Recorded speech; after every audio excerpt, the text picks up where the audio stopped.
जिनका दिमाग कमजोर होता है वो ये डिप्रेशन में आते हैं और सुसाइड वगैरह कमिट करते हैं। जो बंदे ने स्टैनफोर्ड की स्कॉलरशिप, वो रैंक होल्डर है in his entrance for engineering, उसका दिमाग कमजोर कैसे हो सकता है? अगर आप देखें उनके कुछ लास्ट पोस्ट, वो क्लियरली कह रहे हैं कि लोगों को बैक कर रहे हैं कि प्लीज मेरी फिल्म में देखो, मेरा कोई गॉड फादर नहीं है, मुझे निकाल दिया जाएगा इस इंडस्ट्री से। अपने इंटरव्यू में वो जाहिर कर रहे हैं कि मुझे क्यों नहीं ये इंडस्ट्री अपनाती है, I feel like a left over. तो क्या इसमें इस हादसे की कोई बुनियाद नहीं है? दोस्तों, क्या सुशांत सिंह राजपूत की जो मौत हुई है वो नेपोटिज्म की वजह से हुई है?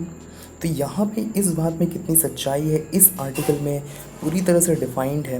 तो यहाँ पे देख सकते हो दोस्तों, हिंदी में ये आर्टिकल है। यहाँ पे बोला जा रहा है ये कि छिछोरे फिल्म के बाद उनसे 6 से 7 फिल्में छीनी गई थी, और वो 6 से 7 फिल्में किसी और नेपोटिज्म या जो पहले से ही जो उस फिल्म में है या इस इंडस्ट्री में है, उनको उस फिल्म को ऑफ़र की गई।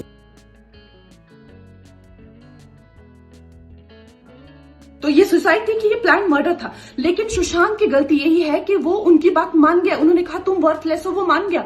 उसने he didn't remember what his mother told him. उन्होंने कहा कि तुम्हारा कुछ नहीं होगा, वो मान गया। वो चाहते ही ये है कि वो इतिहास लिखे और ये लिखे कि सुशांत कमजोर दिमाग का था। वो ये नहीं बताएंगे कि क्या सच्चाई क्या है। तो हमें ये डिसाइड करना है कि who will write the history, we will decide.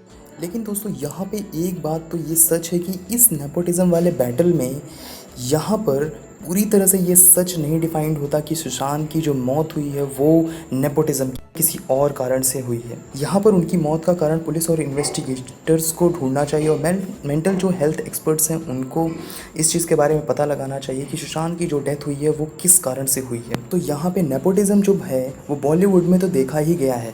इस एक सुशांत की जाने की वजह से इसमें ये बहुत चर्चे में आ गया है। लेकिन इतने सारे लोग जो स्ट्रगल करके जाते हैं वहाँ पे एक्टर बनने, उनकी डेथ का कारण भी यही कहीं ना कहीं है। यहाँ पे आप खुद ही देख सकते हो दोस्तों कि बॉलीवुड इंडस्ट्री में कट थ्रोट कंपटीशन है। जितने भी लोग जाते हैं, अगर आउटसाइडर हैं वो, तो उनको कितना ज़्यादा स्ट्रगल करना पड़ता है उस इंडस्ट्री में सस्टेन करने के लिए।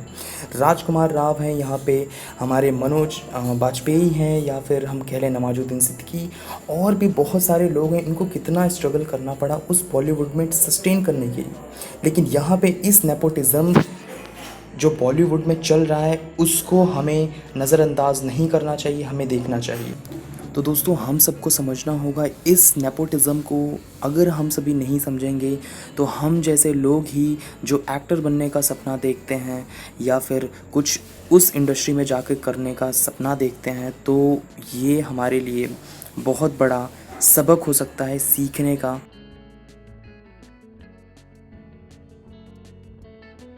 प्लीज आज एक प्रॉमिस करो कि टेंशन कोई भी हो, सोल्यूशन है, कहीं ना कहीं उसका सोल्यूशन है। और वो सोल्यूशन आत्महत्या बिल्कुल नहीं है, कभी नहीं है, किसी हालत में नहीं है। देखो, मैं कितना भी ज्ञान दे दूं, सोचना आपको खुद ही है कि आपकी जान आपकी सबसे कीमती चीज है। चाहे कोई भी बड़े से बड़ा स्ट्रेस हो लाइफ में, एक बार इमेजिन करो अपने माँ बाप की हालत अगर उन्हें पता चले कि तुमने अपनी जान ले ली है, खुदकुशी कर ली है। शायद आप सोच भी नहीं सकते कि उनको कैसा फील होता होगा। है कि आपकी जान आपकी सबसे कीमती चीज है। कोई स्ट्रेस आए ना तो उसको बोल देना बहुत अच्छा है। अपने अंदर घुलना, उसको अंदर रखना, दबा के रखना बिल्कुल नहीं।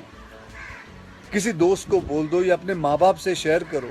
और वो सोल्यूशन आत्महत्या बिल्कुल नहीं है, कभी नहीं है, किसी हालत में नहीं है। अपना ध्यान रखो। मिलते हैं फिर। Till then, next time, goodbye. Jai Hind.